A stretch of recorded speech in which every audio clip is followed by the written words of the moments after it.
சிந்து பைரவி சீரியல்ல இப்ப பைரவி வந்து நான் பெங்களூர்லாம் போகல, நான் உங்களோடயே இருக்கிறேன் அப்படின்னு சொல்றாங்க. ஆனா ஆறுமுகம் இருந்துகிட்டு அதெல்லாம் ஒண்ணும் வேணாம். நீ ஆசைப்பட்ட மாதிரியே போய் உன் வேலையிலேயே சேர்ந்துக்க அப்படின்னு விட்டுட்டு போயிடுறாப்ல. கொஞ்ச தூரம் போயிட்டு நம்ம ஆறுமுகம் காரை நிப்பாட்டிட்டு இறங்கி வராப்ல. சரி நம்மள கூப்பிட தான் வராப்ல அப்படின்னு பைரவி நானும் உங்க கூடயே வந்துடுறேன் அப்படின்னு சொன்னா, விவாகரத்து நோட்டீஸை கொடுத்துட்டு நீ தானே ரொம்ப நாளா கிஃப்ட் வேணும் கிஃப்ட் வேணும்னு கேட்டுக்கிட்டு இருந்த இந்தா அப்படின்னு சொல்லிட்டு அவர் மாட்டுக்கும் கிளம்பி போயிடுறாப்ல. கிளம்பி போய் ரூம்ல பைரவியோட போட்டோ வச்சு ஃபீல் பண்ணிக்கிட்டு இருந்தா பின்னாடியே பைரவி வந்து நிற்கிறாங்க.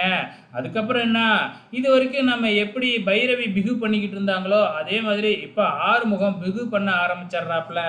இதுக்கப்புறம் என்ன, பைரவி பின்னாடியே போனாலும் ஆறுமுகம் ஏற்றுக்க முடியாது அப்படிங்கிற மாதிரி சீன் போடுறாப்ல.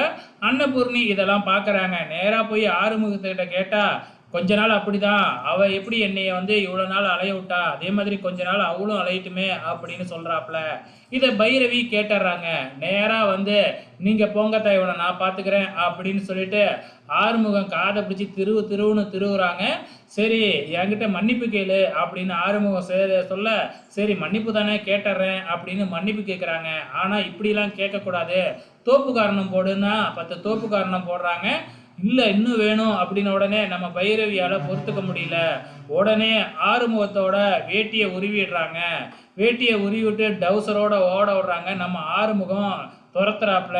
அப்படியே இவங்களோட இதை அப்படியே ரொமான்டிக்கா முடிச்சிருக்கிறாங்க. ஸோ இதுக்கப்புறம் மீதி இருக்கிறது நம்ம சிந்துவும் இன்னும் சிவாவும் ஒன்று சேரணும் இல்லையா.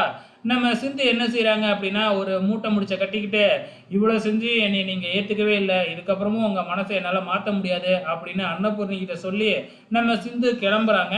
இதோட இனி எபிசோட முடிச்சிட்டாங்க. ஸோ நாளைக்கு ஃபைனல் எபிசோடு எப்படி முடிய போகுது அப்படிங்கிறத பொறுத்திருந்து பார்க்கலாம்.